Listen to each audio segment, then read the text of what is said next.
إن الحمد لله نحمده ونصلي على رسوله الكريم أما بعد فأعوذ بالله من الشيطان الرجيم بسم الله الرحمن الرحیم۔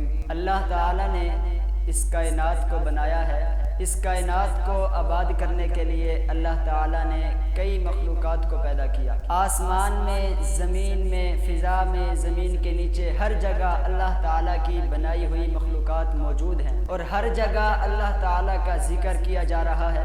آسمان میں اگر دیکھا جائے تو فرشتے اللہ تعالیٰ کا ذکر کرتے نظر آتے ہیں۔ فضا میں چرند پرند، چڑیاں وغیرہ اللہ تعالیٰ کا ذکر کر رہی ہیں۔ زمین پر انسان اور زمین کے نیچے پانی میں رہنے والی مچھلیاں اور دوسرے جانور اللہ تعالیٰ کا ذکر کر رہے ہیں۔ قرآن پاک میں اللہ تعالیٰ نے ارشاد فرمایا کہ ہم نے کئی مخلوقات کو پیدا کیا اور ان میں سے کسی کو بھی بغیر مقصد کے پیدا نہیں کیا۔ جس کو بھی بنایا ہے ایک مقصد کے لیے بنایا ہے۔ اسی طرح اللہ تعالیٰ نے جنوں اور انسانوں کا ذکر کیا کہ ہم نے جنوں اور انسانوں کو بھی پیدا کیا، کس لیے؟ وہ مقصد بھی اللہ تعالیٰ نے قرآن پاک میں واضح طور پر ارشاد فرمایا وما خلقت الجن والانس، کہ ہم نے کسی بھی جن اور انسان کو پیدا نہیں کیا الا لیعبدون، مگر اس لیے کہ وہ ہماری عبادت کرے۔ یعنی کہ انسان اور جن اللہ تعالیٰ کی عبادت کرنے کے لیے پیدا کیے گئے ہیں۔ انسان کا اس دنیا میں آنے کا جو حقیقی مقصد ہے وہ اللہ تعالیٰ کی عبادت کرنا، نبی علیہ السلام کی اطاعت کرنا۔ انسان کا اس دنیا میں آنے کا مقصد پیسے کمانا نہیں ہے، بینک بیلنس اکٹھا کرنا نہیں ہے، اس دنیا کی چاہت نہیں ہے۔ وما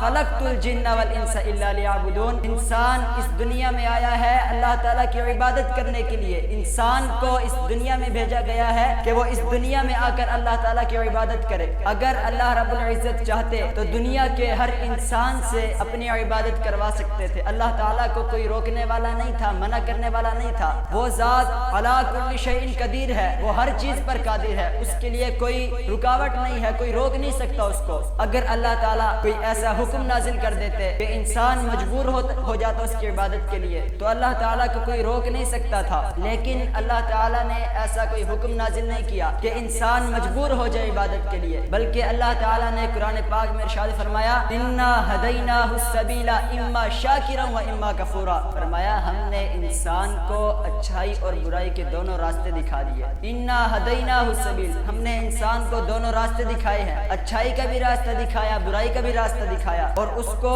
ان جگہوں کے مقامات بھی بتا دیے کہ اگر تم اچھائی کے راستے پر چلو گے تو تمہیں جنت ملے گی، جنات تجری من تحتها الانہار، اس میں نہریں بہتی ہوئی ہوں گی۔ اگر شیطان کے راستے پر چلو گے، شیطان سے دوستی رکھو گے تو عذاب علیم، عذاب شدید، سخت عذاب ہے، دردناک عذاب ہے، شراب حمیم، کھولتا ہوا پانی ہے۔ فرمایا انا ہدیناہ السبیل، ہم نے انسان کو دونوں راستے دکھا دیے، اچھائی کا بھی راستہ دکھایا، برائی کا بھی راستہ دکھایا۔ پھر فرمایا اما شاکرا، اگر اب انسان چاہے تو شکر کر لے، ہمارا عبادت گزار بندہ بن جائے، و اما کفورا، اور اگر چاہے تو ہماری ناشکری کر کے نافرمان بن جائے، بغاوت کر لے، شیطان سے دوستی کر لے۔ مجبور نہیں کیا کہ اس نے نیک اعمال کرنے ہیں، صرف اس کا مقصد بتا دیا وما خلقت الجن والانس الا لیعبدون، اور اس کو اختیار دے دیا انا ہدیناہ السبیل اما شاکرا و اما کفورا۔ اب ہم خود پر منحصر ہے کہ ہم کس راستے کو اپنائیں۔ یہ دنیا عارضی ہے، کل من علیہا فان، اس میں جو کچھ بھی ہے ہو جانے والا ہے، اس میں جو کچھ بھی ہے کچھ بھی ہمیشہ نہیں رہنا، سب کچھ ختم ہو جائے گا، رہے گی تو صرف ایک اللہ کی ذات۔ یہ دنیا عارضی ہے، اگر ہم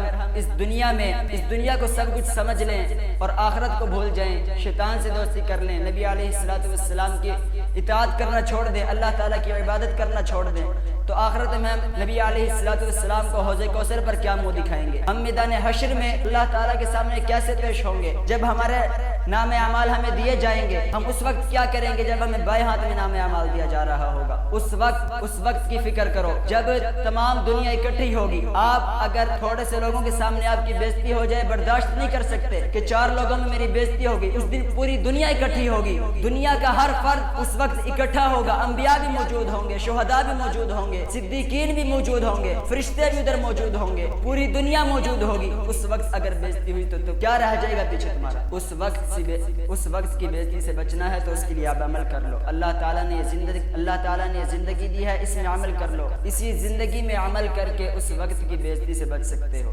اللہ تعالیٰ ہمیں عمل کی توفیق عطا فرمائے۔